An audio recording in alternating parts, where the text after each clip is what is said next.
In today's video, I'm going to teach you how to set up Google Login for Shopify Store. Enabling Google Sign-In makes checkout smoother and reduces password friction for your customers. We'll begin in Shopify to collect the required URLs, jump to the Google Cloud Console to create an OAuth client, and then return to Shopify to finish the connection. Start in your Shopify Admin on the home screen, open Settings, then go to Customer Accounts. Here, open the Manage section and choose the option to connect to Google. Shopify will display the exact URLs that Google needs, such as authorized redirect URIs and JavaScript origins. Keep this page open. You'll be copying from it shortly.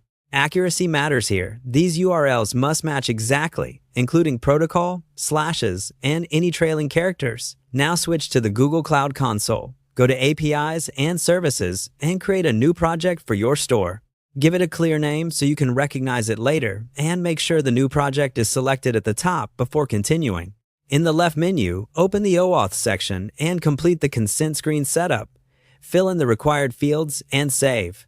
This prepares your project to create credentials that Shopify can use for sign-in. Next, go to Credentials. Choose Create Credentials and select OAuth Client ID. For the application type, select Web Application. Name it in a way that identifies your Shopify store. You'll now add the URLs from Shopify. In Authorized JavaScript Origins, paste the origins exactly as shown on the Shopify page. In Authorized Redirect URIs, paste every redirect URI listed by Shopify. If Shopify shows multiple entries, add all of them one by one. Any typo or missing URL will cause a redirect mismatch error later, so double check before you continue. When everything is added, create the client. Google will display a client ID. Copy that value. Return to Shopify, back to the Customer Accounts area where you initiated the Google connection, and paste the client ID into the field Shopify provides for Google. Save your changes to complete the link. At this point, Google Login is set up. A few quick tips. If you see a redirect mismatch error, it almost always means a URL in Google doesn't exactly match what Shopify listed.